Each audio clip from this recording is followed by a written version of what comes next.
Hello everyone. We thought we'd just add a really brief kind of overview of the MinecraftEdu website here at MinecraftEdu.com. Now, MinecraftEdu it's the standard Minecraft game with some very education-specific modifications baked into it. All right, and there's a fee involved in MinecraftEdu, and we want to go over specifically, how to obtain it legally. But we'd be remiss if we didn't tell you about it. It's such a time saver, it's such a frustration saver that for the very modest fee that you pay for such value, we'd be remiss if we didn't tell you about it. It really has helped us out a lot, and we have no quorums, no reservations recommending this to folk.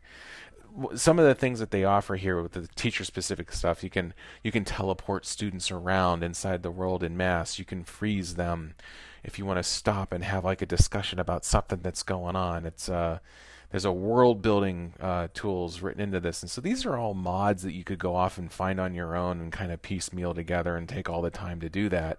And in the standard Minecraft, to do some relatively simple things requires that you know commands, and those commands have parameters, and so there's a lot of things to kind of memorize and work with, and you're typing commands into a graphical user, or I'm sorry, you're typing commands into a command line interface. And what they do with MinecraftEdu is they replace a lot of that lower level work in command lines with basically just graphical user interfaces. So instead of typing commands and parameters and forward slashes and everything else, you click a checkbox in a graphical user interface and then you click save. So they just reduce everything to just astounding simplicity. So if you wanted to buy into this, the way you would do it, you're at MinecraftEdu.com, their homepage, and there's a buy now link. Let's take a look at their pricing here, and because you see a lot of different pricing, you see $18, you see $335, you see $41. What is all this?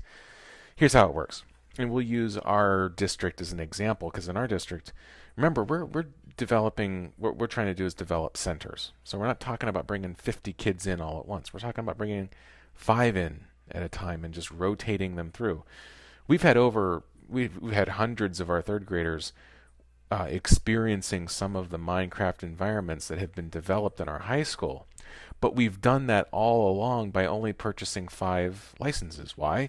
Because we have 5 machines that are concurrently connecting to a MinecraftEdu server. So we only need 5 licenses. So even though I've got hundreds of third graders, I don't need to go out and buy hundreds of licenses. That would be not necessary. I just need a game license for every single one of the computers that are making a connection to a MinecraftEdu server. Now, if I was to go out and buy a game license directly from the makers of Minecraft, it'd be about $26, I believe, right around there. Now, if you're buying game licenses and you're connecting those Minecraft games to the MinecraftEdu server, you get a discount. It's $18 per game license, and that's a decent savings. And then you'd also have to purchase the MinecraftEdu, the Classroom Edition. That includes the server and the client, and I'll show you how to install all that and work with it. But to buy that is $41. And when we're talking about $18 for a client license, a game license, that's it. It's a one-time fee. It's not monthly. It's not yearly. It's no games, no pun intended. But you get an $18 game license and you're done. You've bought it. So $18 game license per concurrently connected machine, $41 for a MinecraftEdu server. So our entire investment for all this software that has saved us much in the way of frustration and time and allowed us to just move everything along exponentially that much quicker is about $131.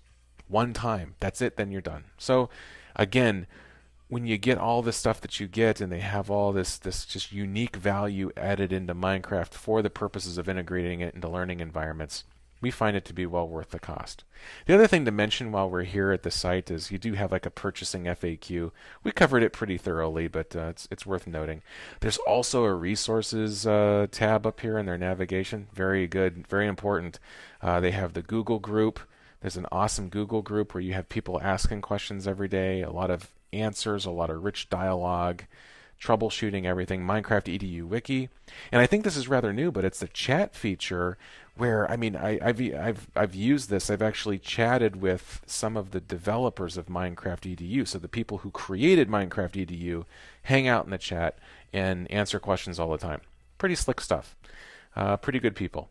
And so that's pretty much it. Now what you do is you go through, you do your buy now, and then once you do make the purchase, Minecraft EDU's support team will email you a link to the download page. And they'll give you this, and then you can make your you just download the latest version, and you're good to go.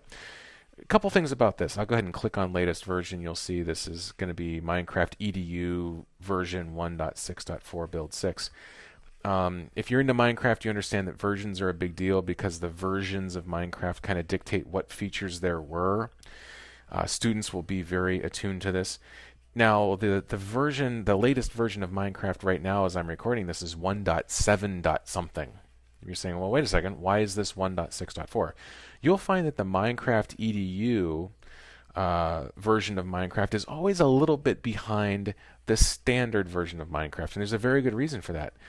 The standard version of Minecraft, and any software that's newer, has had less time for bug fixes and things like that, and so that's why you're always a little bit behind on the Minecraft EDU front. But in all honesty, you're never so far behind the standard version of Minecraft that you somehow feel like you're being kept away from doing the things you really want to do. It's not really that bad. I'm going to go ahead and click download here, and that's going to start the download process. And you're going to find that you're going to start getting this this download. And when that happens, you are going to, I'm just going to keep this. Notice what's going on here. If you can see the file name, this is Minecraft EDU Classroom. It's the Minecraft EDU Classroom Edition .jar. It's a .jar file, and if you're not familiar with it, that's a Java archive. So remember when we had to install Java on our server? This is why. Because we're dealing with Java here. It's a Java archive file. Now this Minecraft EDU Classroom has both the server that you connect to, the software for that, and the software for the client, the workstation connecting to the server. It's all contained within that jar file, which is why this Minecraft EDU Classroom jar file is about 105 megs. It's going to take some time to download, but now you're going to have a jar file, and I'll show you how you can go back to your Linux machine and get the Minecraft EDU software, which is part of this jar file, installed on your Minecraft server hardware. I'll show you how to do that next up. So thanks for watching.